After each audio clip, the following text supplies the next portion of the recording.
Jesosy atao amin'ny fiainanao androany. Vao tsy lapinao lanja miakatra. Fa nianiko ny fahafatesana. Tsy asakana ny fahagagana androany. Ny Espírito no mampilaza. Fefakaiky ny fahazavana rana sy rana. Ny Espírito no mampilaza fefakaiky ny fahazavana.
Hino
Zay vao tonga teto ianao androany.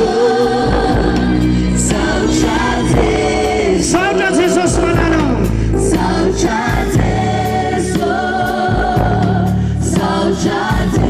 Misaotra Jesosy io, misaotra Jesosy io.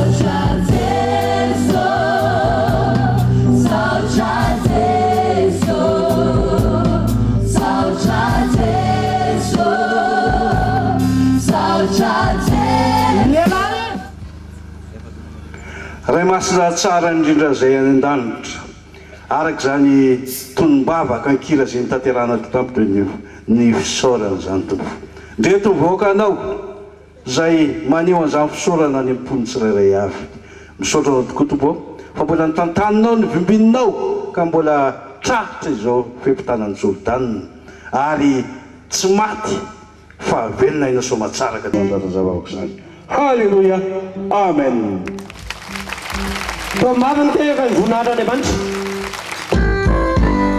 Mizotra mpamakao iza moa ianao. Natao mamikiviky toy izao. Mamaky ny Espírito sarotra ny lalana makany. Ka mitandremo, miverena ianao sy miterina.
Jehovah Andriamanitra raina izy eny an-danitra tompo tsara indrindra araka ny teninao izay manafina ny fotany tsy andinina fa izay mitsotro zany no mahazo famindrapo sy famelan-kelo ka eo anatenao noho zany indretray mampilefitra ny lohalikay ary manotrika ny lohanay manoloana ny fahalebiaza no sy nierinao ary ny voninahitra ao mitsotra eo anatenao zay Andriamanitra tsy nisy niafina teo anatenao ny fiainana iray manontolo tao anatin'iny andriamana ray manontolo iny na tamin'ny ara-nofo na tamin'ny ara-panahy zany ka noho zany alohan'ny ampitanany ony Jordana ndretra mamitra na fihavanana aminao satria ny eloko soa fotana io mihefitra lehibe mampisaraka anay aminao na eloko afaka fotana eny tsy isony zavatra mamatipatotra anay za mivavaka zany dia hotononona sy ankatahana amin'ny anaranao oery be voninahitra Jesosy na maty tamin'ny tsasaky nerinandro. Halleluja. Eloko raha tsisy ny raha latsaka ny raha mizany akao latokana angatahana anadio sy anafaka anay amin'izao raha sy fotoana izao matoky ary mino izay fa ho afaka sy voadio noho ny raha ny zanak'ondry koa dia raha nakana zay na ny anaranao tompo. Halleluja, amen.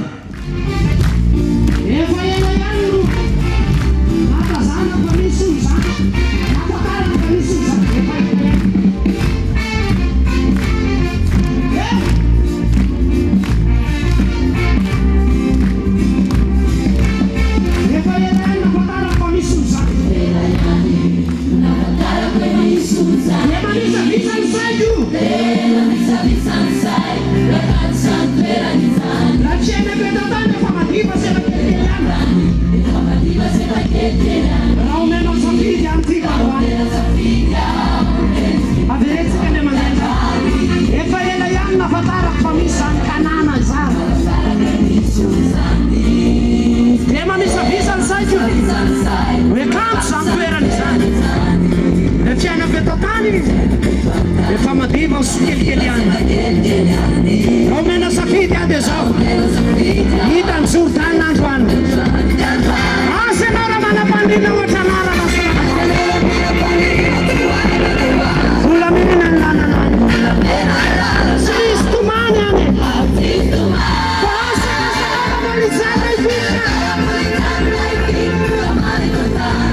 voalazany mpaminantsika tsy maintsy votika ty danty avetsika mavelo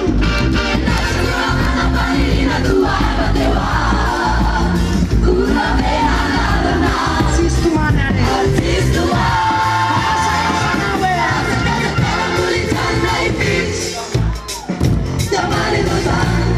fa voalazany mpaminantsika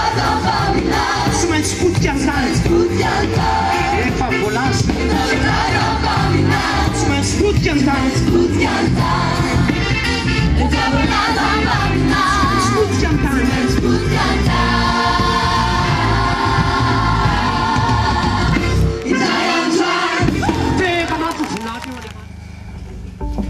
Jehovah Andriamanitra raha io araka le teny fikasanao lehibe tompo dia amin'ny andro farany ozy ianao andatsako ny fanako amin'ny ofrehetra ary azo hery anareo mbola fanamasina koa kehitriny tompo dia feno hery ny mpanomponao tsiraray avy tonga eto na ny kely na ny lehibe dia tsy diso anjara zany ny fanamasina zany tompo raha hitany Jordanina koa tompo zay dia angatany koa tompo rehefa tafita avy eo dia feno amin'ny fahafenona zany ny fanamasina zany dia irehetra sy redareda anatin'ny mpanomponao zany ka ny manda rehetra tompo dia mirodana trany zany noho zany fanamasina zany tompo tondra-mbava koa zay tompo ho an'ny programme nasa ny zao fiangonana zao ny asa fiangonana zao tompo zay mikelena ny ankonina ny rehetra tompo dia nao tompo hitantana sy vibina azy hatramin'izao ka ho andrak'izay ary zao fiangonana zao tompo naiza dia andraisiny ambavaka tahaka zany koa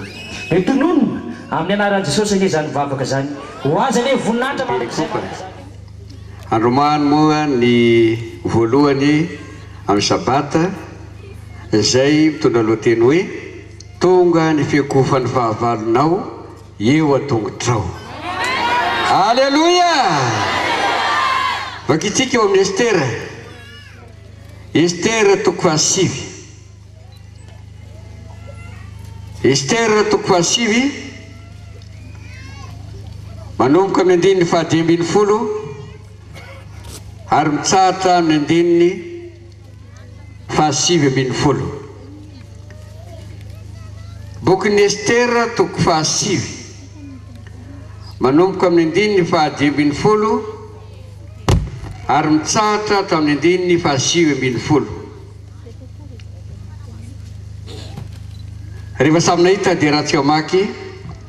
amin'ny anara Jesosy Kristy tompo izany ny famitinana dia milaza ny anara isian'ny jiosy ny fahavalony izay nikasa andringana azy ny andininy fahadimy folo dia nivorondray ny jiosy izay tany sosana tamin'ny andro fahaefatra ambin'ny folo tamin'ny volana dara ka namono olona 300 lahy tany sosana kanefa ny fananany tsy mba norobainy tsy akory ary ny jiosy sasany isany tokony tamin'ny fanjakan'ny mpanjaka dia nivory iaro ny ainy ka afaka tamin'ny fahavalony izy ary 5,000 amin'ny fitoalina no matiny kanefa ny fananana tsy mba norobainy tamin'ny andro fahatelo ambin'ny folo tamin'ny volana dara ary nitsahatra izy tamin'ny andro fahaefatra ambin'ny folo ka nataony ho andro fanasana sy firaviravony zany fa ny jiosy izay tany sosana kosa nivory tamin'ny andro fahatelo ambin'ny folo tamin'io ihany sy tamin'ny andro fahaefatra ambin'ny folo koa ary nitsahatra tamin'ny andro fahadimy ambin'ny folo izy ka dia io nataony andro fanasana sy firaviravony koa noho izany ny jiosy tany ambanivohitra izay nitoetra tamin'ny vohitra mandinika dia nanao ny andro fahaefatra ambin'ny folo tamin'ny volana dara ho firaviravona sy fanasana sy andro mahafaly ary fifananteran-javatra toizatsika ny vaky teny ao amin'ny Jaona toko fahavalo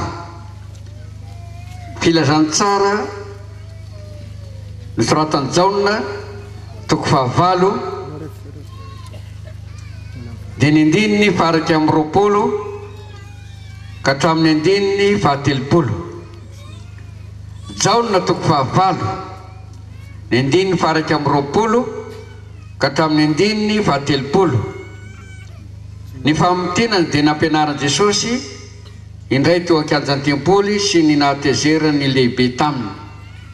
Ny andininy faraka amin'ny roapolo. Ary indray Jesosy taminy, andeha aho ary tady ahy ianareo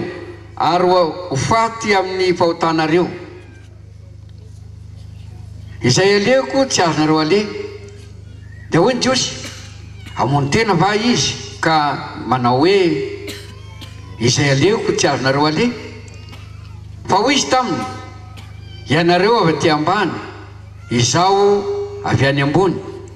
Ianareo avy amin'izao tontolo izao, izaho tsy mba avy amin'izao tontolo izao. Koa izany no ilazako taminareo, ho faty amin'ny fahotanareo ianareo.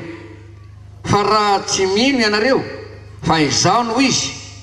dia ho faty amin'ny fahotanareo ianareo. Nda hoy ireo taminy, iza moa ianao? Hoy Jesosy taminy, eny lozainy taminareo hatramin'ny voalohany, manana zavatra maro ilazana sy hitsarana anareo aho, satria marina izay naniraka azy. Ary izay zavatra efa reko taminy no lazaiko tamin'izao tontolo izao. Tsy fantany fa ny ray no nolazainy taminy. Ka hoy izy Jesosy, rehefa sanatrareo ny zanak'olona, dia ho fantatrareo fa izano izy. Ary tsy manao na inona ho ahy aho,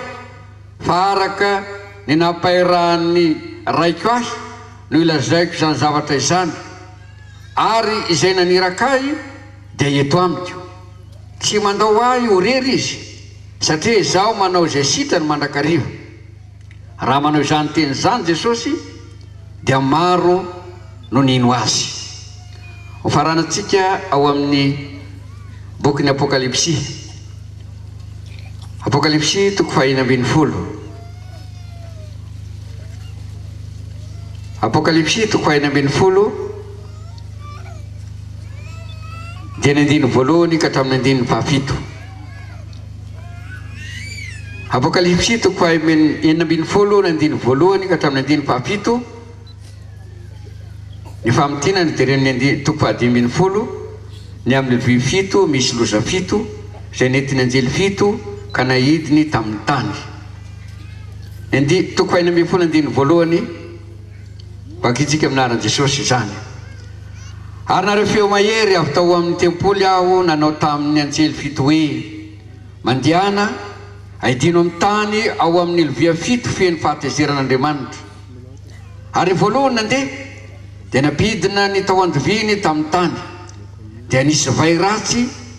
sady mampahory tamin'ny olona izay manany maritsy bibidia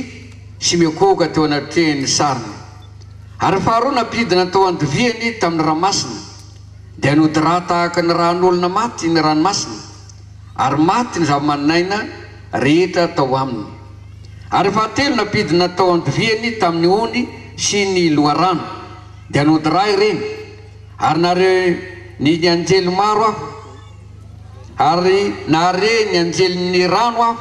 nanao hoe, marina ianao, ilay ankehitriny taloha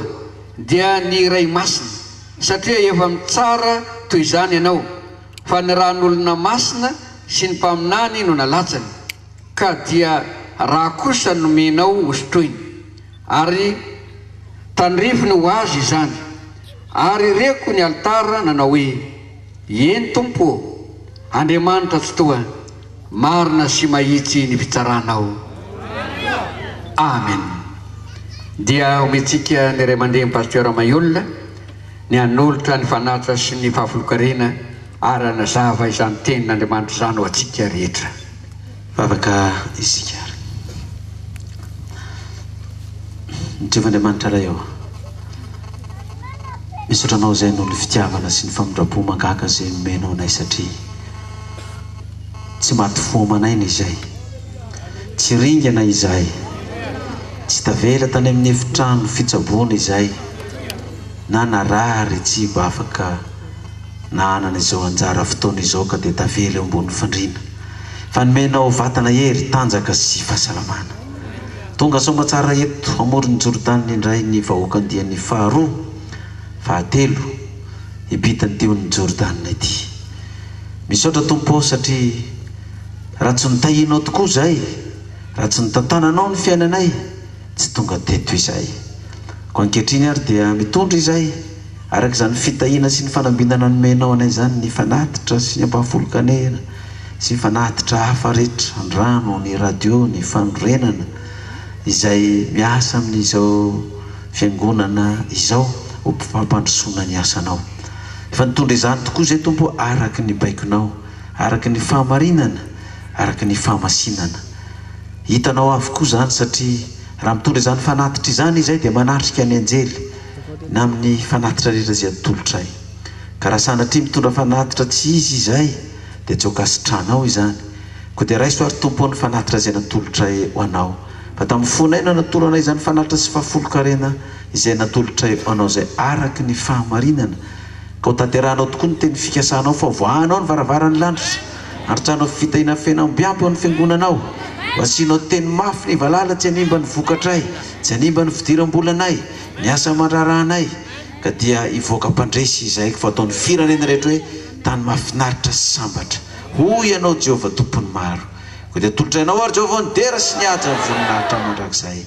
Ndrenesinay teto ary nivaky teny Jehovah Andriamanitra ray eo dia mitenena ianao fa mihaino indray izay noho ny amin'ny anaran'ilay Jesosy Kristy. Maty ny levona nitsangana araky ny soratra masina. Ho azy ane nideratra amin'ny taloha indrindra ko mandrakizay. Halleluja, amen. Ny fiarabany moa izy toy ny fary lavavany ka tsy lany amamenaka dia androany fahenina ny volana jiona taona 2024 andian'ny faha telo ity mitany Jordan ity paroasin'ny Manambola sy Ambohimalaza.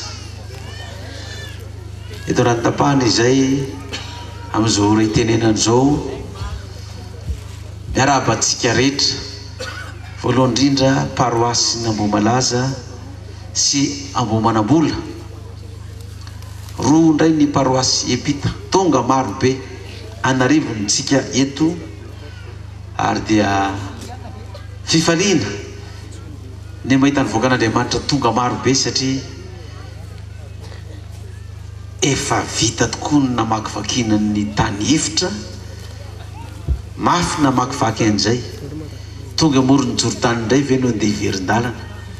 Ka raha mahita antsika eto dia fantatra fa ny 9 isan-jato dia eto avokoa vonona ibitany orony Jordan. Mena voninahitra ilay mpanjaka amin'ny feo mafy manao hoe arabaina manokana antsika satria dia voaka-pandresy. Ary rehefa tonga morony orony Jordan moa dia tsisy tsony zany tsy ho tafita izany, fa efa tafita avokoa. Zay tsy tonga morony Jordan ihany ny tsy ho tafita. Dia miarabantsika voakan'Andriamanitra rehetra indray ny dian'ny fahatelo ho tafita amin'izao fiampitana izao satria dia fa eto amoron'irony Jordan tokoantsika amin'izao fotoana izao. Halleluja! Izay no ela fa andehantsika andray ny afatra indray. Dia mbola betabe moa milaza hoe avy amin'ny devoly io hoe Fotsimanga sy sisa io hoe misy jodaisme miresaka hoe avy amin'ny devoly io ataonareo miampita amin'ny ranon'ny Jordan io, fa tsy izy io, fa io couleur manga sy fotsy hoe sainan'ny Israely. Satria zany jodaisme izy zany dia mety ho n'ilay Fotsimanga, fa ny miampita ny Jordan tsy mety. Fa izy miampita ny Jordan no Baiboly tsy ny zanak'isy, tsy ny zanak'Israely. Dia lokon'ny devoly hony e, lokon'ny franc-maçon hony e, lokon'ny illuminati hony, lokon'ny mason'ny Marie hony. Fizy moa mason'ny Marie tsy renin'izy hain'ny Jesosy eny. Dia lokon'ny franc-maçon, Andriamanitra zany franc-maçon nanao lanitra fotsy tsy manga io. Aza miteniteny fahatany hafa tsy ny vahoakan'Andriamanitra manana azy ndamosina miorona tsara amin'ny finoana, tsy marivo salosana ny vaokan'andriamanitra tsy ao anatin'izany marivo salosana manana azy damosina miorona amin'ny finoana zany tsy azonao fitahana zany fa azo devoly atao copie-coller daholo ny an'andriamanitra. Andriamanitra nena anao ny fanatitra biby madio e fa tsy atao ny devoly copie-coller koa zany fanaovana joro sy ny fanompotsapy bibinina koa nety natao fanatitra biby madio koa neny anazy e zany atao copie-coller koa satria hoe ny mpanompotsapy sy ny devoly sy ny fanaovana joro sy ny karazana sy sisa biby madio nety natao fanatitra dia ilaza lena fa hoe io Jehovah io koa zany mpanompotsapy fa mitondra biby ny madio natao fanatitra dia aza manao biby madio tsoa natao fanatitra fa atao vy ny biby maloto indray satria efa ny devoly manao fanatitra biby madio ka tsy tsika intsony hoa zany fa ireo zay mbola tsy afa-po dia andana mbola tetezony trano ny vaokan'andriamanitra manao akanjo fotsy sy manga vovay ataovy mena sy mainty indray hoe mena sy mainty io fa tsy izy io fa miala amin'io ianareo zao zao ny parasina mbola eniko tao telo fotsiny io le ray apahatelony ray apahatelony io zany telo lahatra lahy zany efa nyfandresy lahatra andao ka mety fitaovana mahomby telo io isedrana tsika koa aty amin'ny parasina manambola sy ny manodidina eno amin'ny fiteniny fotsiny fa raha vao manomboka manaratsy izy raha vao manomboka miteny izy an'izao tonga dia efa fantatra vao mitsanganao fahavalo izy dia efa fantatry nareo ny afatra omenantsika aza manakaiky ny lainy kora sy datana ary Abirama ny afatra omenantsika tandremo ny fariseo sy ny sadiseo tandremo miresadresaka ampaminany iny antitra amidiny amin'ny ray sy valo amin'ny kakana tsara tarenao nefa ao anatin'ny kakana misy iny lelapitana fa ireo tsy maintsy hitsangana ho fahavalo jereo ke raisika ny soratra masina atao amin'ny baiboly andrayntsika lay teny ato amin'ny apokalipsia dia oraisitsika kely lay teny ao amin'ny jaune fa ny ao amin'ny jaune aloha le toko fahavalo no akatsika teny tondratsika ny fanazavana kely aloha jaune toko fahavalo apôstôly John ity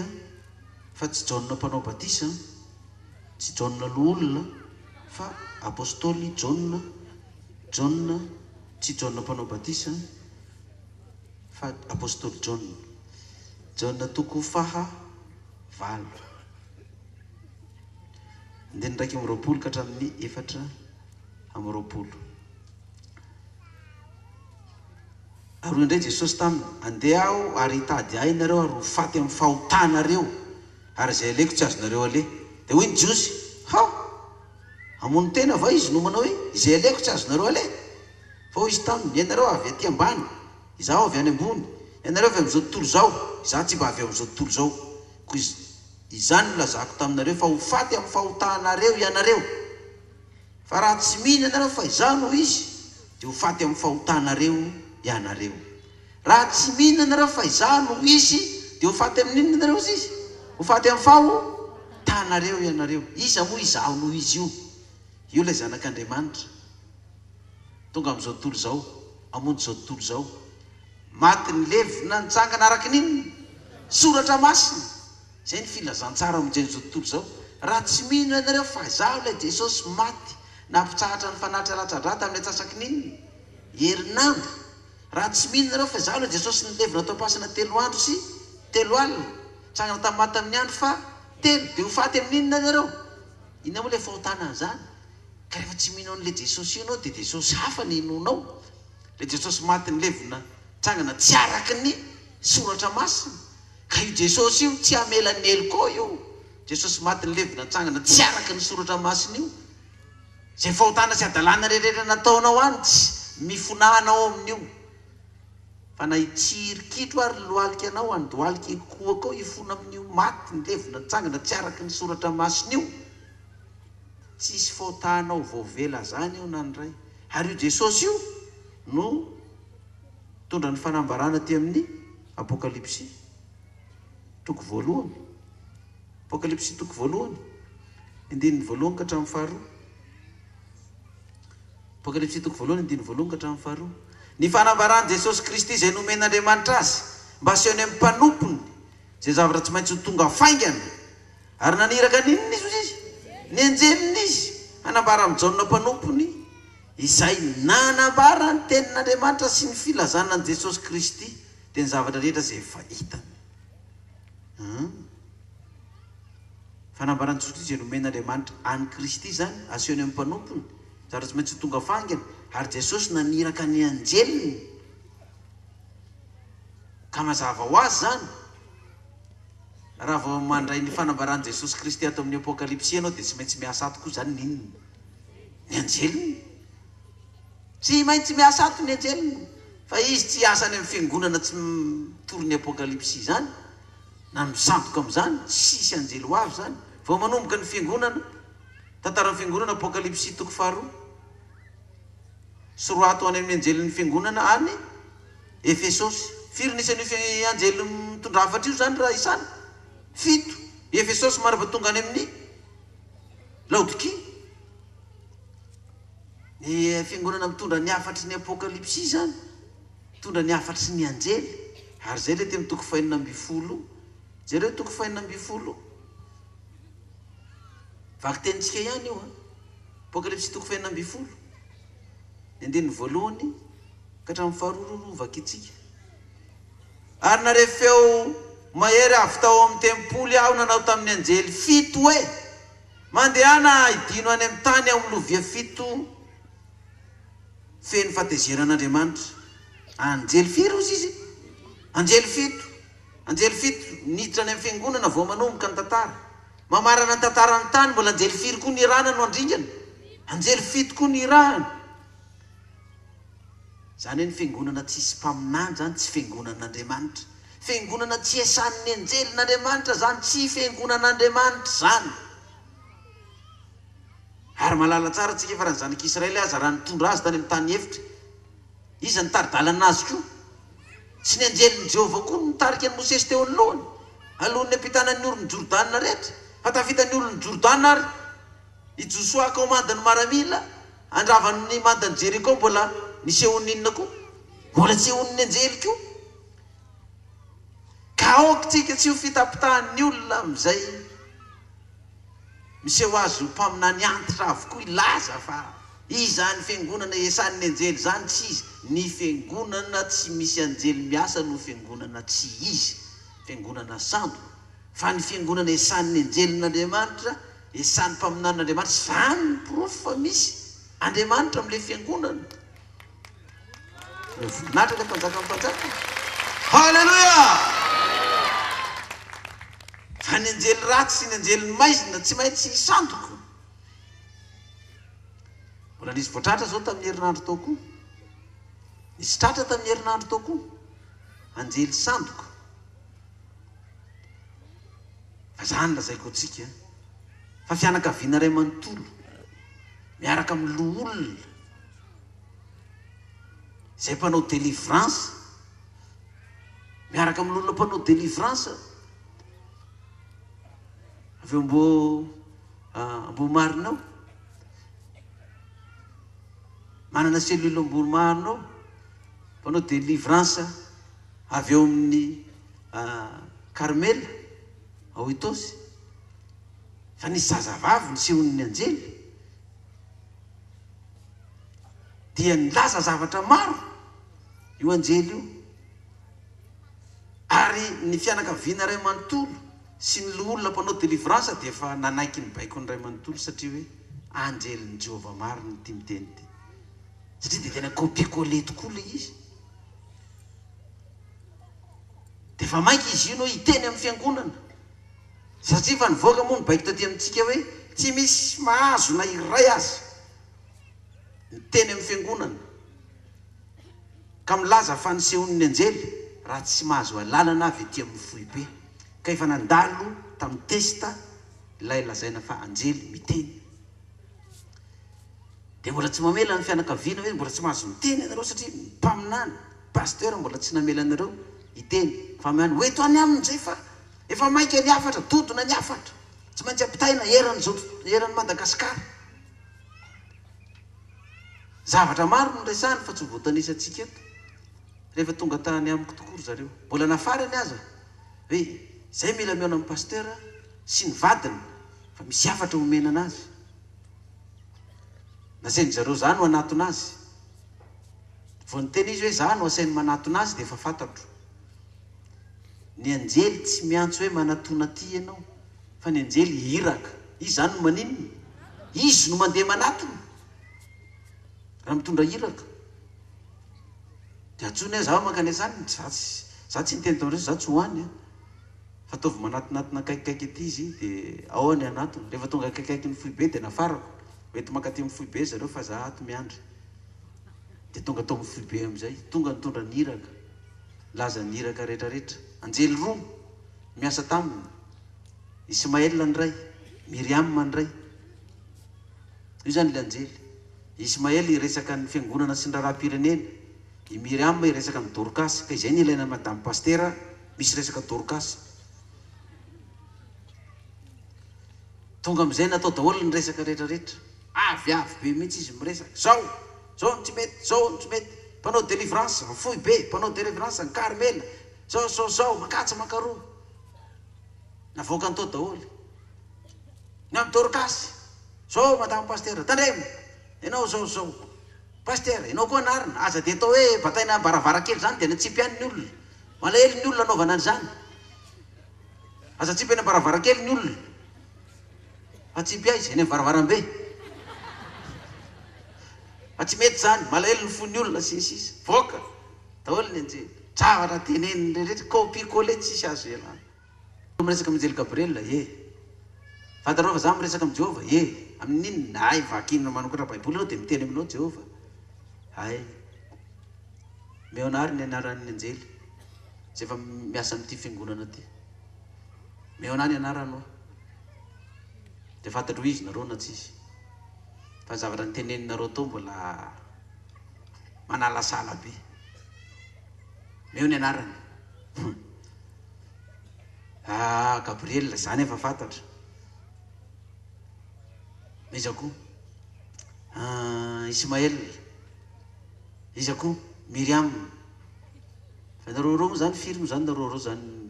no miresaka amin'ity ve zaza ty dia hoe roa zay Ismaël sy Miriam dia Gabriel zany tsy mireo ay zao lava be moa resaka dia fitiniko nareo mandanga fa tsy izy nareo fa io Anjely Gabriel io laza tamiko fa io anarany anjely hafa miasa io tsy hainareo sandohana mihitsy ary tsy voateninareo ka tsy voavoakanareo tolo izy ka inareo niteny tenenao voaka tolo zany anarany anjely rehetrarehetra zany azo hodinao ny resaka tsisy niteny ao voay daholo ny anarany anjely rehetrarehetra fa meo santionany fotsiny aho reto ny anjely miasa amin'ny fiangonana za malala an'io dia hitakoana izy na tsisy nareo nangovotra amin'izay izy tsy hitany zay ho resahana nefa rano namorona amin'izay izy anare Kadnael izy anaran'ny anjely Kadnael ozy izy kadinandriny ty sa kadindratombo sa kadimbahoaka ty anjely tonga ty ndray zany sa dia mba kadindratombo izy zany fa tsy any sy ianao atoatrany tsy mahafantatra le anjely Miriam hoe kaikinao io nilokiuzy izy sao vao makaty izy dia rehefa mipoitra hono le anjely dia zao foana efa famarenao meny zany rehefa mipoitra izy dia misento itelo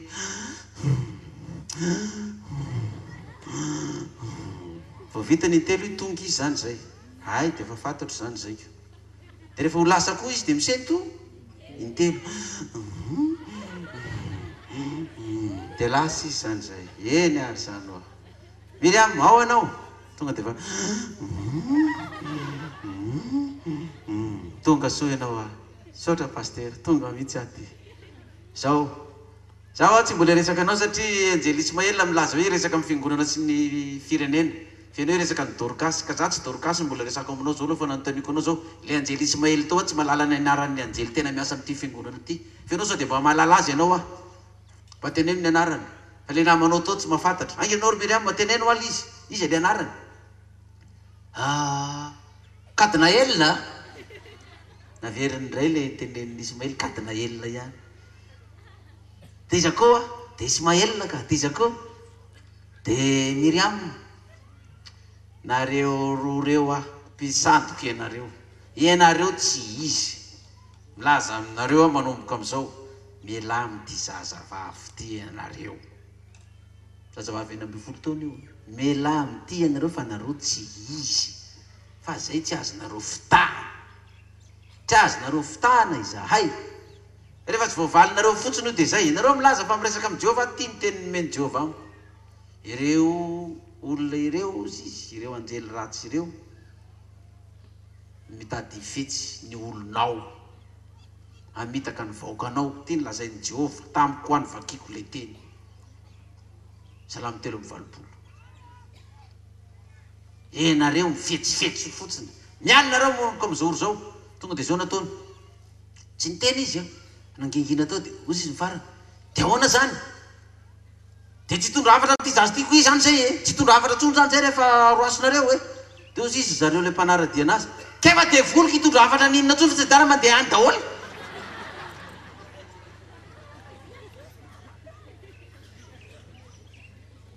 zay zany ny fitapitahany reto teto fotsiny mibaikibaikorony fotsiny hatramin'izay ke olona dia volotsandoka daholo reto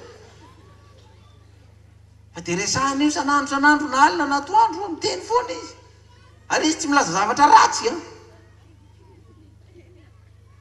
teneniny daholo ty fatany daholo ianareo mpiavinavina sy mpiatsara velatsisy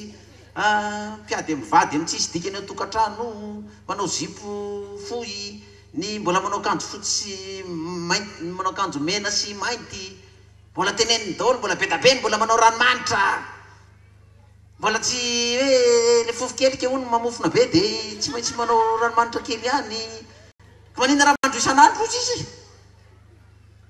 tenenin'ireo anjely sandoka reo zany teneniny ohatry zany daholo zany hoe tiany resahana zany hoe rehefa tsy hanaraka an'le lazain'ny Jehova ka maninona tsy manaraka anay e dia anariny io dia izy amatsy anazy daninareo mandeha ahoroniny etanareo tsy ilaina miverina amin'ity vehivavy ty tsonareo takany zay fa namitanareo le vehivavy betabe nke ny olona zay mananjanaka vavy petrananjely betabe ireo olona reo kanefany anjely sandoka le mipoitra fa tsy hitanao mihitsy rehefa tonga tao mifohy be izy tratra ka nataoko fananina mihitsy araka amin'ilay fianakaviana sy le mpanaradia rehetrarehetra hoe ity tsy izy dia dia avarany lasy izy ka ina tianareo andeha moramora nareo sa hiaditsika ho ka rehefa roanareo moa zay dia andeha zany fa zay tsy hitondra hafatra tsony ozy izy ka mandana ozy izy reto e zay koa tsy mila hafatra avy aminareo tsony zay fitapitahana teto fotsiny ka izany hatram'izay dia ny saint telo am'izay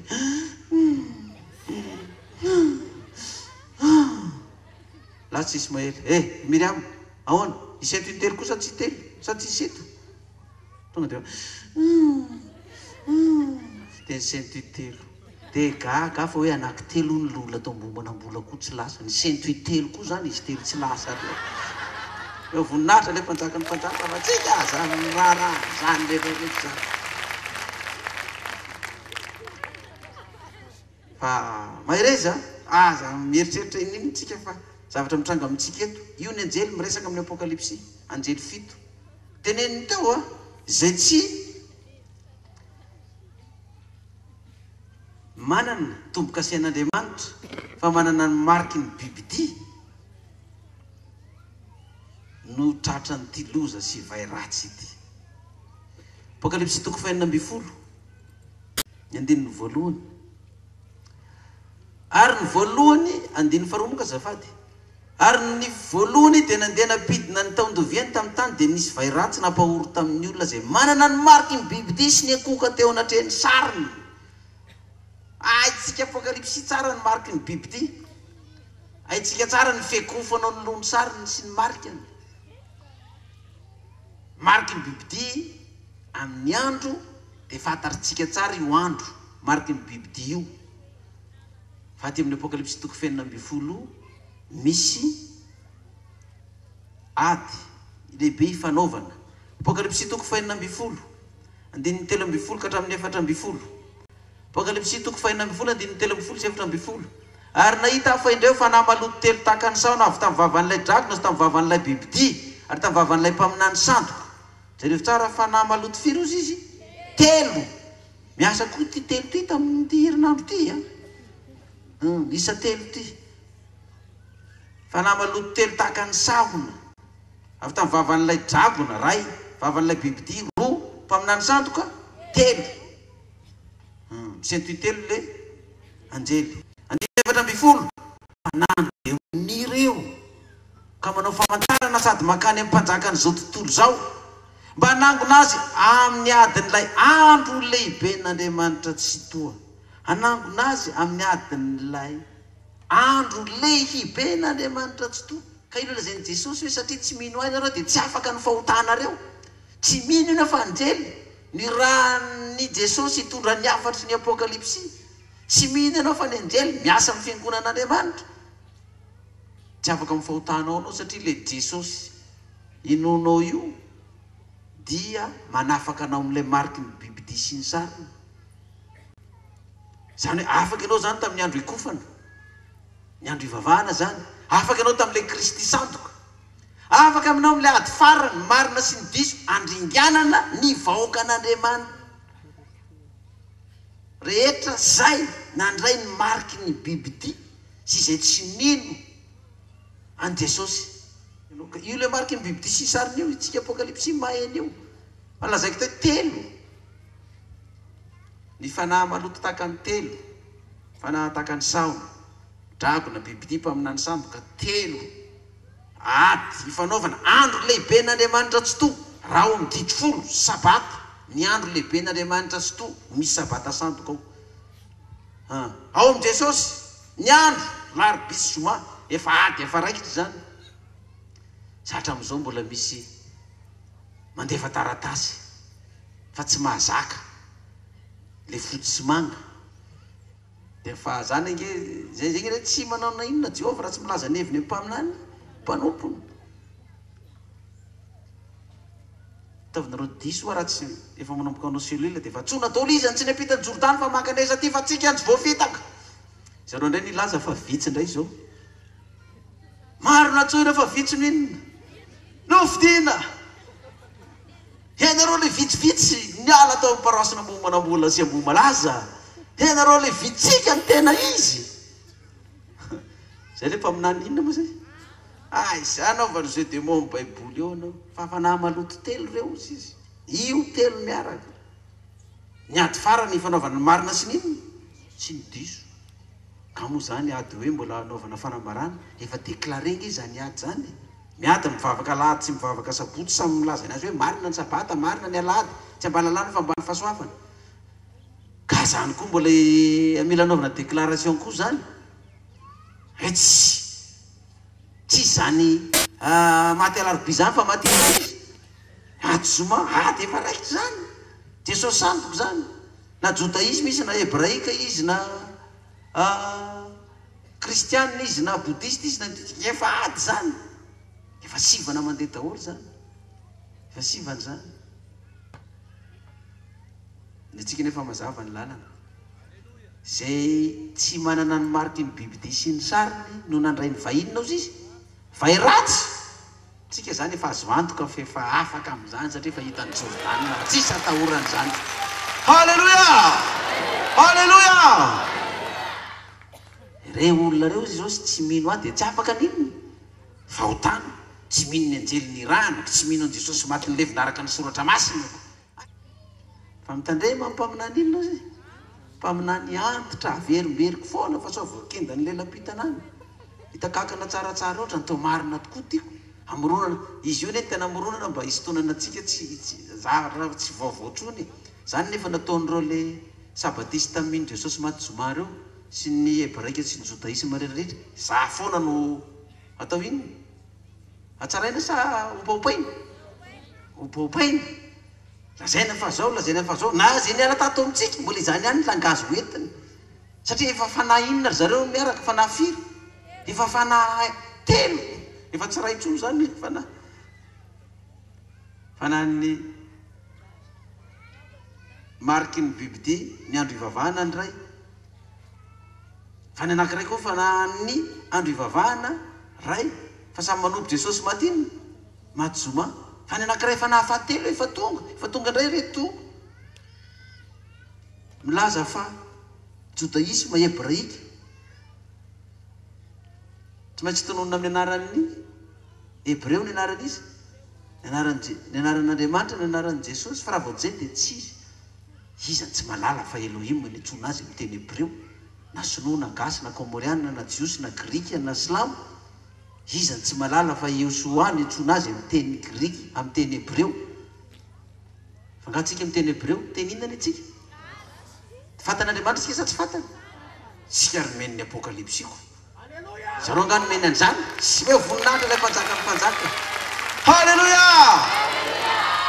ka mitandrema fitany Jordany tsika fa ny fahavalo rehetrarehetra efa manangana ny teknika rehetrarehetra izy tahaka natao tamin'ny andron'ny Estera natsangana daholo ny teknika hoe andringanana ny voaka an'Andriamanitra tamin'ny andron'ny Estera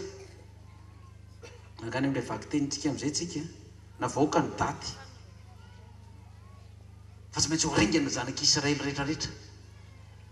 satria tsy mbo mety mekoaka amin'ilay amana atony ny voan'io daty io Estera 7 sosotra ity amana ty fa i Mordekay ray aman-dreniny taizany Estera zay vahoaka jiosy lasa vadin'ny mpanjaka dia sosotra izy fa ity Mordekay ty tsy mbo mety mekoaka eo aminy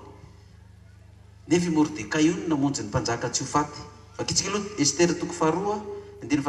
hatrany amin'ny 3:20 Estera 2 1:20 ka hatrany amin'ny 3:20 ary tamin'izany andro zany raha Mordekay niperaka teo mba vadin'ny mpanjaka dia tezitra Bigitana sy Taresy roa lahy isany tsindrano lain'ny mpanjaka dia ilay mpiambina teo ambaravarana ka nitady hamonana sy roso mpanjaka izy ary fantatry Mordekay zany ka nambarany tamin'ny Estera vadin'ny mpanjaka dia nambaran'ny Estera tamin'ny mpanjaka kosa izany araky nampilazain'ny Mordekay azy ary rehefa nidoniana izany zavatra izany dia indro marina ka dia nahantona tamin'ny azo izy roa lahy ary nisoratana teo amin'ny boky ny tantara teo anatrehan'ny mpanjaka izany nisy coup d'état zany natao tao coup d'état natao tao ary Mordekay vahoaka an'Andriamanitra ny dévoiler les secrets ny coup d'état tany amin'ny mpanjaka dia rehefa natao tokoa ny fanadadiana fa saika isy amono ny président dia fantatra tokoa fa ry zalahy reto koa izany nanao tetika amonoana amin'ny président mpanjaka hanao coup d'état zany Mordekay voaka an'Andriamanitra ny dévoiler les secrets rehefa no adadiana sy no amarina fantatra tokoa fa marina soratana atao amin'ny tantara izany natao rehetrarehetra izany iamana nefany rehefa lasa vadin'ny mpanjaka Estera nasandratry ny mpanjaka ao sy roso tena amin'ny toerana farany jiavo indrindra amin'ny 7 io inona nataon'io amana io rehefa nahazo ny toerana izy zao ny zavatra rehetraretinao atao 4 ka hatramin'ny 5 nefa na dia niteny tamin'ny isan'andro azy ireo dia tsy mba niheno azy izy ny Estera 7 tsika 4 nefa na dia niteny tamin'ny isan'andro azy ireo dia tsy mba niheno azy izy ka nolazainy ireo tamin'ny amana mba izahany na haharitra ny teniny ihany Mordekay na tsy fa efa nilaza tamin'ireo izy fa jiosy ary rehefa hitan'ny amana fa Mordekay tsy mba mety mandoalika na mekoaka teo anatreny dia tezitra loatra izy ary ataony amana ho zavatra kely loatra ny aninjy tanana amelan'ny Mordekay irery ihany fa efa nambara azy ny firenen'ny Mordekay ka dia nitady andringana ny jiosy rehetra era ny fanjakany Asorosy koa izy dia ny firenen'ny Mordekay voaka amin'izay ary ny resaka rehetrarehetra dia ny fafito sy ny manaraka tamin'ny volana voalohany volana nisany zany tamin'ny taona 12 nanjakany Asorosy mpanjaka dia nisy nanao pora filokana izany teo anatrehany amana ny amin'ny isan'andro sy nisam-bolana hatramin'ny volana 12 volana Adara izany manomboka volana voalohany zany fetim-boan'ny taona ka hatramin'ny faran'ny taona zany hoe tsy tia kalandretsika moa zany faran'ny kalandretsika ty niraisina dia hoe ohatrany hoe janvier zany ka hatramin'ny desambra ary hoy amana tamin'ny Asorosy mpanjaka misy firenena iray efa miely sy miahaka eny amin'ny firenena samihafa isa tokony amin'ny fanjakanao ary hafalalana noho ny firenena rehetra ireny sady tsy mba makatony lalàn'ny mpanjaka ary tsy mendrika amin'ny mpanjaka ny hamela azy ho eny ko raha siraky ny mpanjaka aoko soratana mba haringany ireny dia nitoa talenta volafotsy iray alina eo anatanan'ny mpanao raharaha ao hoentina ao an-trano firaketan'ny mpanjaka dia nasolo ny mpanjaka tamin'ny tanany miperatra fanombony ka nomenany amama zanaky Amedota Gagdita fa valiny jiosy ary hoy ny mpanjaka taminy omenanao ihany ny volafotsy sy ny olona ka anaovy azy arak'izay sitrakao tena tsony mpanoratra ny mpanjaka tamin'ny andro fahatelo amby folo tamin'ny volana voalohany ka nosoratana izany araka izany rehetra nadidiny amana ho an'ny solompanjaka sy ny gouvernoura tamin'ny isa tokony ary ny mpanapaka ny firenena rehetra ho any amin'ny isa tokony araka ny sorany avy ho any misy ampirenena araka ny fiteniny avy dia tamin'ny anarinay sorosompanjaka nandroatana azy ka nitombony tamin'ny peratra fanomboana ny mpanjaka ary ny taratasy dia nampitondraina tsy mandoha ho any amin'ny isa tokony ho any amin'ny fanjakana mpanjaka mba hampandringana sy hampamono ary andripaka ny jiosy rehetra na tanora na antitra hatramin'ny zaza mambehivavy aza amin'ny indray andro moja dia amin'ny andro fahatelo amby folo amin'ny volana volana faharoa amby folo volana dary zany ary androba ny fananany zany hoe amin'ny farany taona janvier ataontsika raha amin'ny calendrier-tsika zany dia janvier zany nanomboka amin'ny farany taona zany namoana ny décret andripahana ny jiosy rehetrarehetra zany fa maninonareo jiosy reo ozy izy tamin'izany manana lalàna hafa ozy izy ireo zao ny ilazany azy averenantsika kely ao amin'ny andininy fahatelo io zany azafady izy moatsika tsy andininy fahatelo manko fa andininy fahavalo Estera toko fahatelo ny andininy fahavalo ka hatramin'ny fahasivy aroy amana tamin'ny sorosompanjaka misy firenena iray efa niely sy miaka eny amin'ny firenena samihafa isa tokony eran'ny fanjakanao dia tsara firenena ray efa miely sy miaka eny amin'ny firenena samihafa isa tokony eran'ny fanjakanao ary hafalalana noho ny firenena rehetra ireny sady tsy mba makatony lalàn'ny mpanjaka feno an'io zany eran'ny fanjakana raisitsika eto Madagasikara raha ny ampitan-dranomasina fa feno firenena hafa manana lalàna hafa ny azy sabata ny vavahana ny jesosy ny azy maty atsasaky ny herinandro izy reny manao kanto fotsy sy manga rehefa mivavaka eran'ny Madagasikara eran'ny tany manao lalàna hafa ny azy ny jesosy ny tsy mba mitovy amin'ny jesosy ny olona maty iny maty zoma rehetrarehetra ny olona na judaisme na hébraïka na tiktak do na tiktak inona maty inona daholo maty zoma ny azy reny hoe maty alarobisy izy hafa firenena manao lalàna hafa tsy mitovy amin'ny fanjakana ataovy lalàna ary ingany reo nomeny mpanjaka ny didy sy ny lalàna iny ny peratra tomboy navoaka ny daty fahaleri amin'izay amana fahavalon'ny Mordekay fa maninona moa io amana iny fahavalon'ny Mordekay tiany akanjo nanaovan'ny amana io maninona i Mordekay no fahavalon'ny amana ao amin'ny Estera toko fahavalo ao tiany akanjo anaovan'io Mordekay io zay lazain'ny olona hoe franc-maçon hony devoly hony fa tsisy manao akanjo manga sy fotsy zany eo amin'ny baiboly verenantsika fa hitantsika ty fiverenantsika fotsiny Estera toko fahavalo andininy 5 ka hatramin'ny 7 ary tamin'ny alan'ny Mordekay teo anatrehan'ny mpanjaka dia ny akanjo fiandranana manga sy fotsy izy ny akanjo ino manga sy fotsy izy sady ny satroka satroboninahitra iny volamena lehibe sy ny akanjo lava rongony fotsy madinika tsy volomparasy ary faly sy ravo ny tanànan'ny Sosana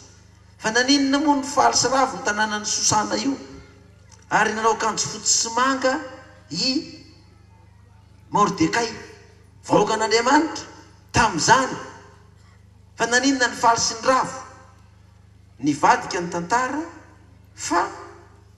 ilay didy sy lalàna zay navoaka andrikanana ny jiosy rehetrarehetra nataony ity amana ity dia nivadika ny tantara aona ny fivadian'ny tantara lasa iamana indray no vonoina satria nivoaka ny secret Estera toko fafito vakitsika vetivety rehefa nanao fanasana fanondrony ny amana sy ny mpanjaka Estera tamin'ny fisakafoanana vakitsika ny andininy voalohany ka hatramin'ny fahaenina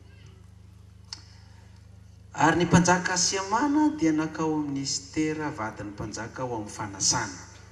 ary hoy indray ny mpanjaka tamin'ny Estera tao mpisotrony divay tamin'ny andro faharoa inona no angatanao ry Estera vady malala ny mpanjaka fa omenanao izany ary inona nge ny tadiavinao na dia hatramin'ny atsasaky ny fanjakana aza dia hotovina izany dia namaly Estera vadin'ny mpanjaka ka nanao hoe raha mahita fity amoro vrai eto masonao aho ry mpanjaka monamoro ka sitraky ny mpanjaka malala ny foko dia aoka omena ahy ny aiko araky ny fifonako ary ny fireneko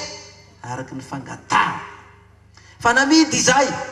dia izaho sy ny fireneko mba ringana sy hovonoina ary aripaka fa raha tahinona midy ho antevy lasy ho antevy vavy izay dia ho nangina ihany aho kanefa ny tsy mahonitra ny fatiatoko ny mpanjaka tsy ny ilay fahavaly ha dia namaly aho sy roso mpanjaka ka nanao tamin'ny Estera vatin'ny mpanjaka hoe ha iza moa izany ary iza no isy asesiky ny fony anao izany akory anao amin'izany amin'ity vady malalako monamoro seribeko ty iza ny manao an'izany ianao ny tiako indrindra amin'reto vehivavy maro be tabe reto ve dia isy andrava ny firenenao sy amondripaka anao izy zany olo zany hoy Estera io amana ratsy fanahy io norafilasy fahavaly tonga dia nivoaka ny secret tezitra ny mpanjaka tsy vitany hoe tezitra ny mpanjaka viny am mpanjaka viny amana iny lasa ny mpanjaka nivoaka sady sosotra nivoaka ny trano Estera matory ambonin'ilay fandriana iny amana ny azakazaka atao amin'ny Estera ny fona mifona re eo amin'ny fandrinany eo tandrifin'ny tongony eo mifona re mifona maty androany aza ataon'izao niditra ny mpanjaka voa nahita ny mpanjaka ha ina nataon'ny mpanjaka andiny fahavalo amin'ny Estera toko fafito ary ny mpanjaka niverina teo tanombolon'ny trano ao amin'ilay efa nisotrony divay teo ary amama sendra niapoka tamin'ny farafarana andrin'ny Estera dia hoy koa ny mpanjaka moa isafika ny vatin'ny mpanjaka eto anatrehany eto an-trano ny va io sady efa vononika ny taranaky ny vadiko na zaza la lehilahy sao mbola eto masoko indray no isafika ny vadiko amin'ny andro atoandro be izao tsy moe mba nanao tourné a farafaratsiny eto masoko dia ao anao zizy raha vantany voa naloko ny vavan'ny mpanjaka izany teny izany dia nisy nanarona ny tavany amana ary raha aribona tsindrano lahy anankiray izay teo anatrehan'ny mpanjaka dia nilaza hoe indro miorina ao akaiky ny tranony amana ny azo 50 akio ny avony izay natao ny amana hanatonana ny Mordekay ilay ny teny soa ho an'ny mpanjaka dia hoy ny mpanjaka atony amin'io izy ary amama dia nahatina tamin'ilay azo efa natsangany hanatonana ny Mordekay dia izay vao nionona ny fahatezeran'ny mpandraka sary eseon'izany ty olona anankiray individuel zay olona mitady anisy ratsy ny vahoaka an'Andriamanitra dia mifototra ny aminy iny ratsy saika nataony hoe voninahitra ilay mpanjaka ny mpanjaka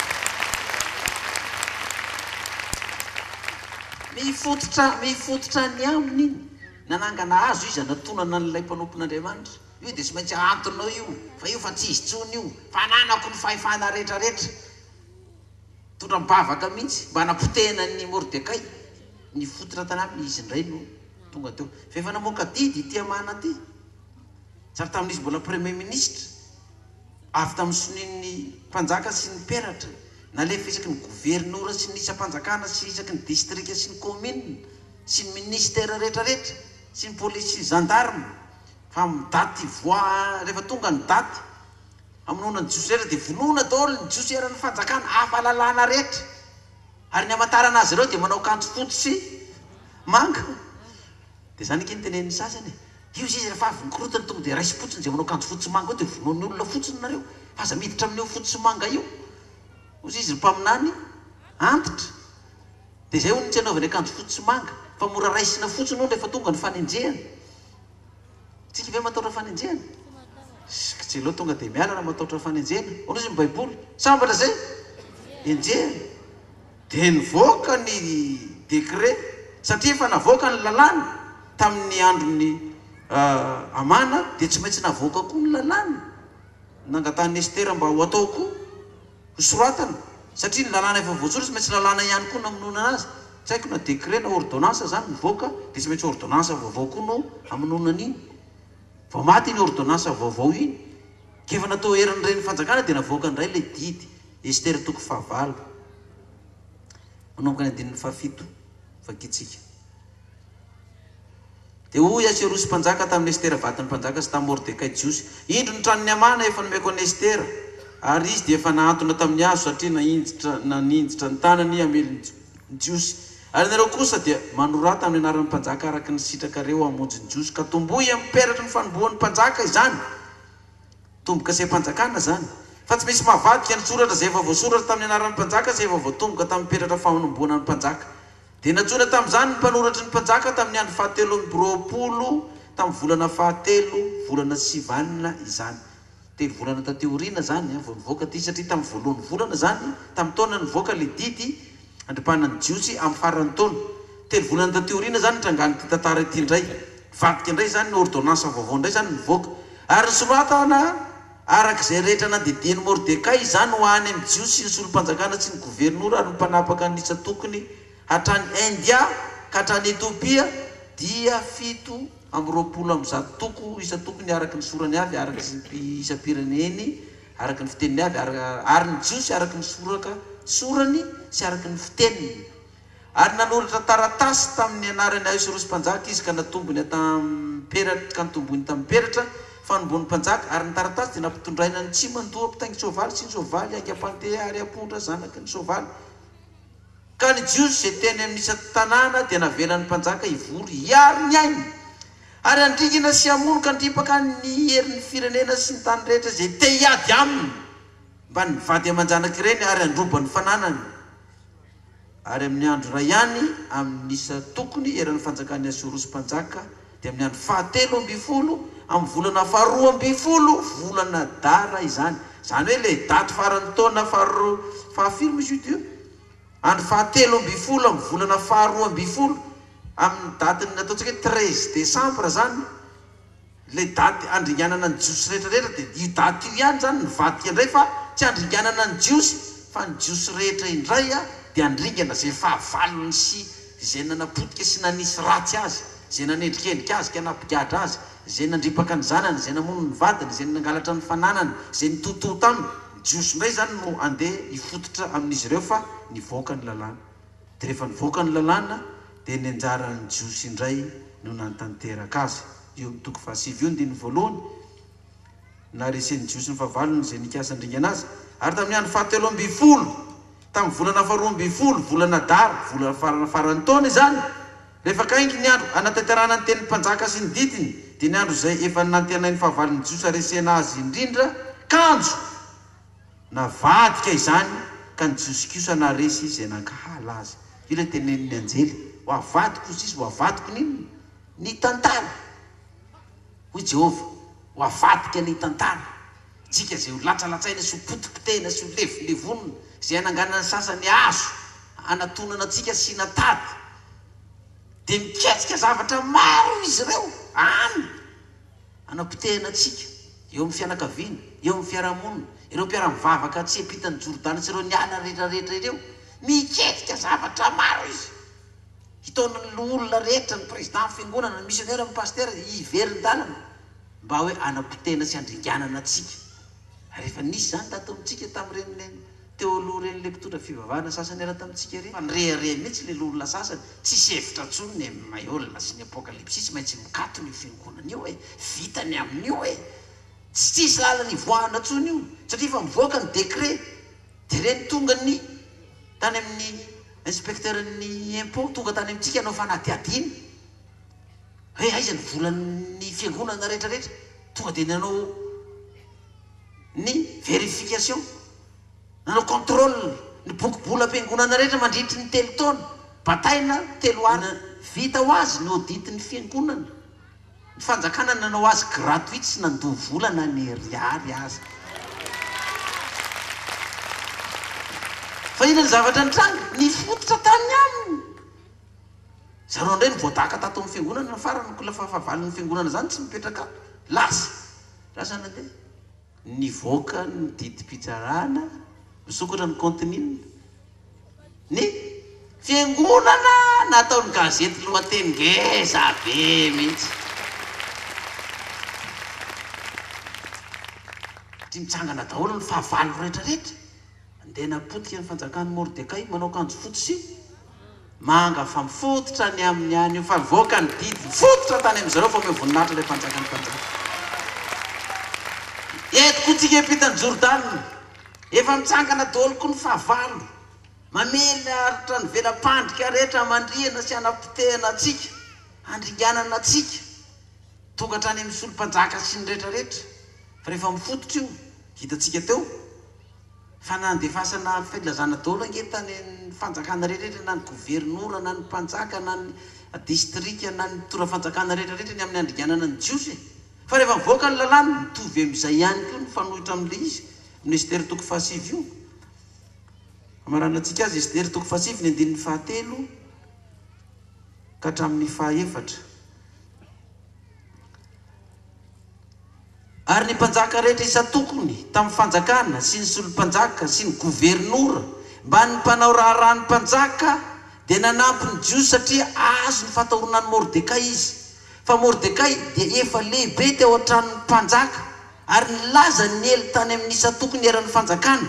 fa ny tombo sy ny sandratra ihany io lehilahy Mordekay io jerefo tsara ozy izy ary ny mpanapaka rehetra zany hoe ny mpitondra n'le manam-pahefana rehetra zany ny autorité isa-tokony amin'ny fanjakana sy ny solom-panjaka takany hoe ny solom-panjaka zany ny vice président zany sy ny gouvernoura ny gouverneur rehetra ny chef de région zany amin'izao fotoana zao mba ny mpanao raharaham-panjakana chef district ny district sy ny mpitondra fanjakana rehetra satria azo ny fatahorana ny Mordekay sa Mordekay dia lehibe teo an-tranon'ny mpanjaka ary nilaza ny ely tany mihitsy tokony eran'ny fanjakana fa ny tombo sy ny sandratra ihany io lehilahy io ny mpitondra fanjakana rehetra eran'ny faritra eran'ilay firenena zany ny ororo tamin'ny Mordekay nanao akanjo fotsy manga na mpiororo azy tsiny izy na iray azy satria matahotra ny ainy koa fa olona akaiky ny mpanjaka io ao ny fanjakana io olona io tompony fahefana io olona io efa azo ny Mordekay ny fahefana anazy zao ny fahefana ka ireo lalàna rehetra zay amonoana ny jiosy rehetrarehetra hifototra any aminao izy amin'izao fotoana zao mpitondra fanjakana rehetra nalemy daholo voatery nanaraka dia ina ny zavatra nitranga nandripaka ny jiosy tsy nandripaka ny fahavalony amin'izay nandripaka amin'izay ny jiosy dia mamarana azy tsika amin'ny 5:10 dia nivory indray ny jiosy zay tany Sosana tamin'ny andro 7:20 tamin'ny volana Daraka namono olona 300 lahy tany Sosana kanefa ny fananany tsy mbola norobahiny tsy akory ary ny jiosy sasany isa-tokony tamin'ny fanjakany mpanjaka dia nivory hiary ny ainy ka afaka tamin'ny fahavalony izy alleloia ary 5:7 ny matiny kanefa ny fananany tsy mba norobahiny tamin'ny andro 7:20 tamin'ny volana Dara ary nitsahatra izy tamin'ny andro 4:20 ka natano andro fanasana tsy firavoravona izany fa ny jiosy zay tany Sosana kosa nivory tamin'ny andro 7:20 tamin'io ihany sy tamin'ny andro 4:20 koa ary nitsahatra tamin'ny andro 5:20 izy ka dia io nataony andro fanasana sy firavoravona lasa andro inona indray zany le andro saika androm-pahana ny jiosy sy lasa andro nalahelo sy ny tomanina sy ny dradradradrana intsony fa nivadika inona izy andro firavoravona ka itsika avoakan'Andriamanitra izy hita n'ity Jordan ity mafy ny fanenjena sy ny fanapitena sy ny fanaratsiana sy ny fanalana baraka natao antsika nandritra ny fampidiana makivaky ny efitra iny fa izao tsika eo tafitany Jordan hifototra amin'ny fahavalontsika daholo io raha tsy nataony io fa itsika nao andro firavoravona amin'ny fiampitanan'ny olony Jordan ho azy ilay nidera sy ny voninahitra mandrakizay halleloia halleloia dia hitsangana ary tsika hivavaka amarana zany hafatra izany hivavaka tsika kanefa ny alohan'ny hivavahantsika dia omena tsika ny isa zany eto fa dia nisan'ny soratra anarana zany amin'izao fahavitany toroteny izao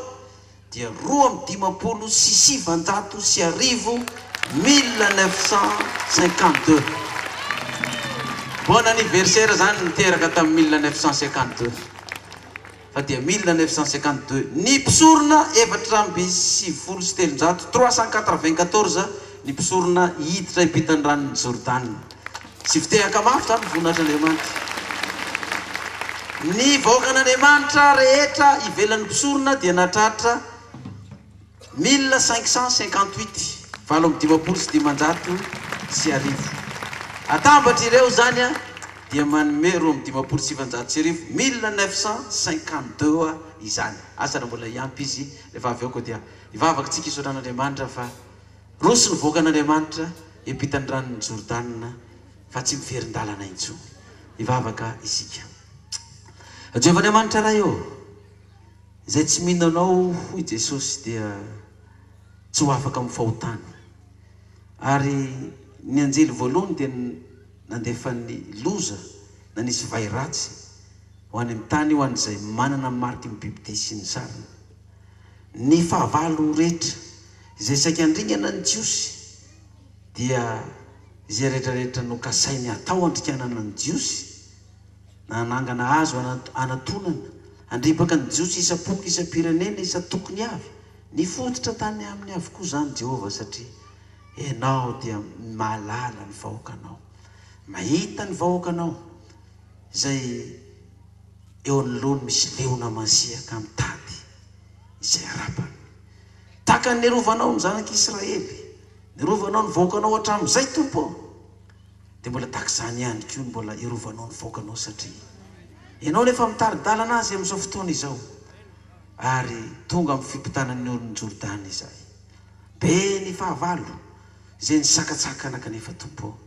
ity paroasy roa ity Ambohimalaza sy Ambohimanambola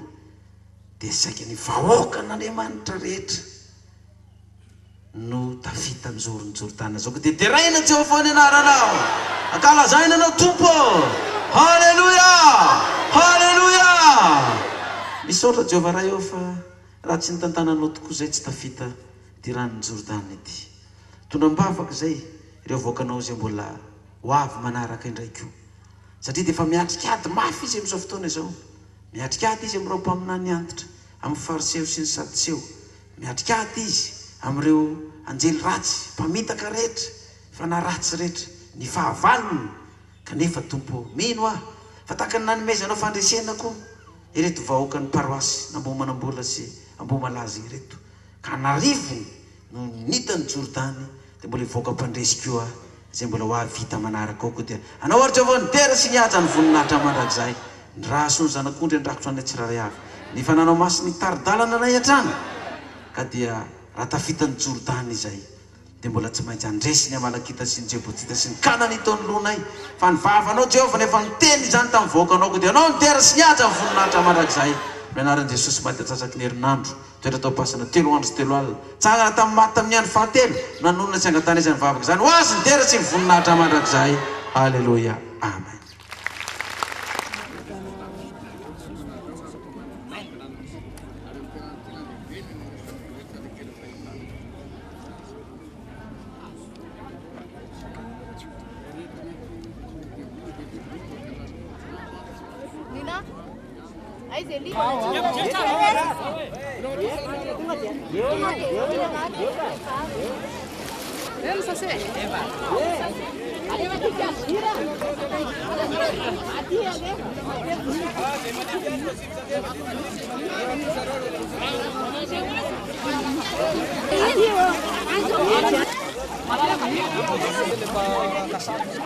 Ayo Pak Kasari.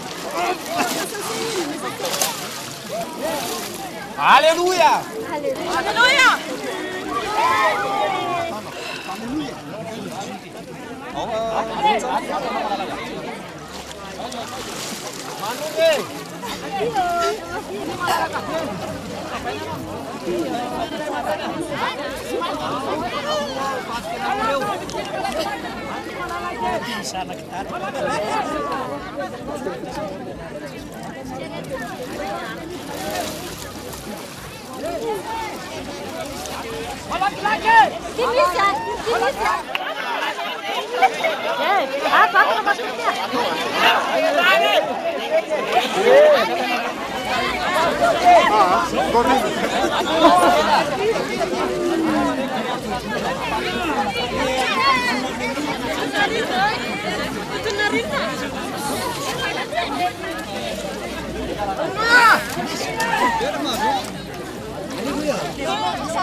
Eu pastirarul eu dus malala.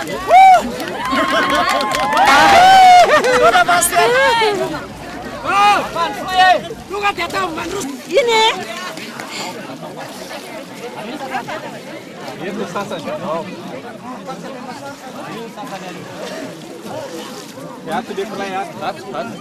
Ati alo, ati makan hari no.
Ilay dingana hoe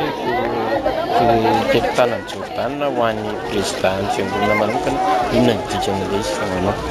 Fandresena lehibe satria dia andalo ady ny atrehanan'izao fotoana lehibe izao satria dia rana fantatra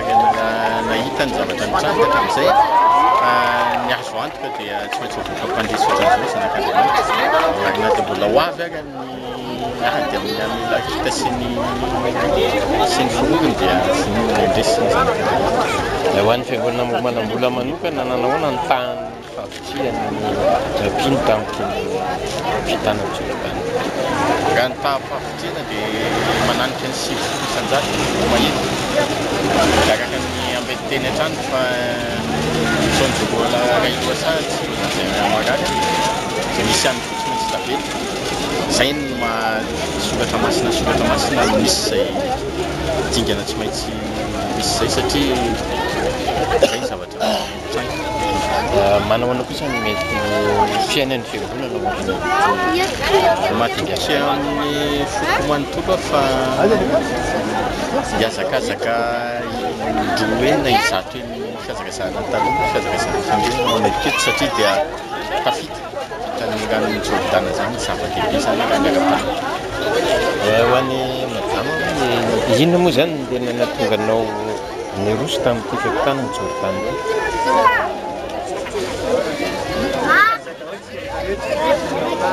alefa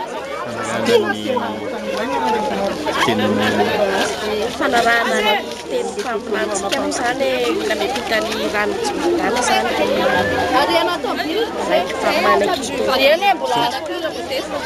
zay le fanarahana ny teny mpaminany fa ho an'ny fiainanao ampananao manokana kosa inona ny mety ho fivoarana hita manomboka eto dia fivoarana moa zany miala amin'ny ratsy miala amin'ny fahazarana indrindra misy mamaritra ohatra hoe kafe zay zany ny afatra zany dia lahatra ny manaraka ny lalana ity Jesosy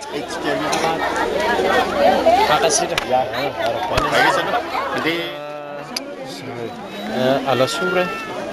amin'ny mafilohan'ny fiangonananao ahoana ny nandrefisanareo tao alasora ny Jordana tamin'ity voalohany indrindra aloha izy saorana manokana Andriamanitra satria izy no mpandamina ny fotoana rehetra izany torony paroasy Ambohimanambola sy ny paroasy Ambohimalaza ny etan'ny Jordana zany tamin'ity sabotsy fahaenina volana Jona 2024 ity ary anisan'izany ny fiangonana Apokalipsia alasora izany rehefa jerevana zany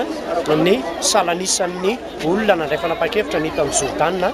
dia saika ny fiangonana ray manontolo zany no tafita ny Jordana fa ny zavatra voamarika tao fotsiny zany dia misy diakona mety hoe misy diakona rola angambany mety hoe tsy nandray fanapa-kevitra zay mbola tsy dia tena nalala hoe inona moa ny antony satria tsy tazana eto zany izy tamin'ity anio ity fa amin'ny ankapobeny zany dia saika tafita ny Jordana tokoa zany ny mpiray fanantenana rehetra teo anivon'ny fiangonana Apokalipsia alasora ny olona rehetra ny diakona rehetra sy ny mpino tsirairay aby zay tena tsisy ondry adino mihitsy fa dia ny bataina daholo ny tany atokantrano tany eny fa na dia ny tsy salama zany dia niezahana nandaniana vola mihitsy zany natongavany dia ty amoron'ny Jordana mba hitany an'ity Jordana ity zany dia nisy fandaniana be dia be zany nataon'ny fiangonana Apokalipsia alasora nanao zay natongavany ireo mpiray fanantenana rehetra tsy sakanavaka ho an'ny madama midika inona ho anao zany ty le dingana lalovana izany voalohany dia nahatra ho an'Andriamanitra ireo zany dia ny fanontanianao koa zany dia midika fandresena lehibe ho anazy zany ty fiampitana ny ranon'ny Jordana ity satria na dia teo ara ny adina atrehana ny teo koa ny dia volona nakatsakana dia voninahitra ho anazy rery any zany fa dia mivoaka mpandresy manahoana kosa zany mety fiainana aorianany ty hoe nampitana ny Jordana ny fiainana aorianany tepitana ny Jordana moa zany dia efa misy zany miady atrehana dia miady kanefa moa zany rehefa mizany tsy mahatotsy nandray tamin'ny fahampitiana tamin'ny zao tepitana zao dia tsy maintsy mivoaka mpandresy foana zany tefitipetefetitana ny Jordana ity zany dika fa misy fandresena miezimezina zay fanomany Jehovah ho an'ny zanak'Andriamanitra dia fidirana ao an-tany Kanana ihany koa zay no fandraisako an'izy ity ary Misy matoka satria Andriamanitra fanteny hoe voaka mpandresika ireo satria mbola tsy maintsy ady amin'ny tompon-tany ihany koa. Dia misy matoka fa efa nahanda hery tamin'izao firosonan-drano izao dia resy ny fahavalo rehetra. Fitidingana natao raha ny fanazan'ny pasteur zany dia le izy tsy rebaptisation fa fepitana amin'ny olona Jordan zany. Inona mihitsy zany dikan'izay hoe fepitana zay? Hoe lalana tsy maintsy zorana zay? Lalana tsy maintsy zorana zany fepitana amin'ny lalana mandeha ny Jordan dia tsy maintsy zorana. Dia ho anao manokana hitondra inona ny fiainanao zany le nahavitana izy? Hitondra fanavaozana lehibe amin'ny fiainako zany indrindra ny ara-panahy. Nita Jordan ny fiangonana tamin'ity an'ity ho an'ny fiangonana Mboamalaza manokana nanao ny tahapavitrihan'ny Pio. Ny tahapavitrihan'ny Pio no avy amin'ny fiangonana Mboamalaza zany dia tonga amin'ilay teny iray aman-dreny pasteur Mayol teo amin'ny tonteny 750 isan-jato. Zany hoe nisy tsy tafavoaka ihany ny andro zay zany eny amin'ny fiandrasana fiara inona ny antony zany misy anankiray dia ho hita eo moa zany izay antony aorianan'ity fotoanandroany ity fa 750 isan-jato zany tonga teto amin'ity fitanan'ny rano Jordan ity vahoakan'Andriamanitra teo amin'ny fiangonana Apokalipsy Mboamalaza. Izay ray latsaka izay mbola ho tadiavina ve izay sa fanelina? Raha ny tena marina mbola tsy tena fantatray ny antony zany hoe ahoana nahatonga azy satria izy rehefa nisoratra anarany efa vonona be mihitsy fa rehefa nandalo amin'izay ny fiara tamin'ny teny ity dia tsy tazana izy dia eo zany no jerevana ny momba azy. Inona kosa zany no mety ho fivoarana hita amin'ny fiangonana manomboka eto taorian'andro? Ny fivoarana ho hita amin'ny fiangonana dia efa mazava raha ny voalazan'ny Baiboly fa nandresin'ny firenena matanjaka sy mahery ny Amalekita sy ny Jebosita sy ny ireo izay nanakatsakana ny voakan'Andriamanitra tsy hiaina sy hiada-pinaritra ao amin'ny tany Kanana zany ny voakan'Andriamanitra ary zany hery azony zany dia hery azony avy amin'ilay fidirany tao amin'ny ranony Jordan dia ravo avokoa firenena rehetra izay mbola nisakatsakana azy tsy hada-pinaritra ao amin'ilay tany Kanana izay nampanantenana.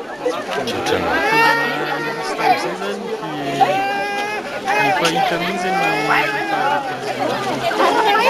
zany fahazavany lalana hoe mahity mihitsy ny lalana na dia tiry ary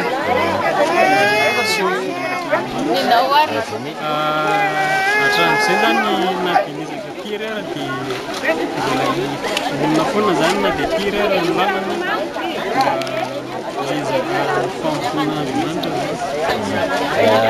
Eritreretinao hitondra inona amin'ny fiainanao zany zao dia tindrena fitsika? Zay hitondra vaholana kokoa dia hitondra fahazavana kokoa zany. Ho anao kosa raha hoe misy an'le hoe fipitana Jordan, inona aloha zany ny tena dikan'ity hoe mipitana Jordan? Amiko aloha le dikany fipitana Jordan lalana tsy maintsy diavina le izy tamin'ny lalana rehefa nidiavina zanak'Israely teo ny fiampitanan ranomasina mena dia izao indray ho tonga fiampitanan'ny Jordan. Rehefa tafita amin'ilay Jordan toetrany mbola misy zavatra maro tsy maintsy zadrainy fahavononanao mahakasika fahavononako vonona trano satria efa nanolotena hatramin'izay dia vonona foana nanolotena ho an'Andriamanitra mandrapahatapitra fofonay. Hitondra ina amin'ny fiainanao moa zavatra hitondra fahazavana voalohany indrindra amin'ny fiainako fiovana ihany koa zany mampanompona an'Andriamanitra. Fandrefesana ny fitany voakan'Andriamanitra ny Jordan zay. Misaorapetsaka atsika mpanao gazety. Ny fandrefesana izay dia nahafa-po na dia nisy ara ny olona mpitarika ato anatin'ny paroasy anankitelo moa izay tsy tonga teto dia hita fa nisokatra tokoa ny rano Jordan ary nivoaka fandresy ny voakan'Andriamanitra. Izay no an'ilay mpitarika fa ho an'ny fiangonana iray manontolo fieny ve ilay isan'ny fiangonana tonga teto raha ny fiangonana ao anatin'ny paroasy Nambomanambola dia 100 isan-jato tonga daholo mihitsy ny olona ary nanoana izany antso nataon'ny ray aman-dreny lehibe dia paster Mahiolona ka hipita ny rano Jordany dia mba nivoaka paroasy raha ny favitrena teto ny paroasy Ambohimalaza zany tamin'ny fifitanan'ny Jordany dia ngamba tsy ampiantsika n'izany isy zany ary fa raha ohatra tsy tenitsika hoe 100 isan-jato ny tonga teto ary lazaina mihitsy hoe raha kely rano 570 isan-jato ngamba hoe tsy laza hitatsika fa dia nazoto ny olona tonga voakan'Andriamanitra azo ny tsara koa dia nambara tao anatiny dia ny azakazaka ny rehetra tonga teto resary mitsodrano avy amin'ny tompo ary Jehovah ny teny tamin'ny Mosesy sy Arona ka nanao taminay izay teny zao no entinareo mitsodrano ny zanak'Israely hita ianao ka iaranao ane Jehovah ampamiramiratra ny taviny aminao ane Jehovah ka mila fo aminao anandrana ny taviny aminao ane Jehovah ka mila fo aminao Amen Amen Tsapa Jehovah tsy pastiara malla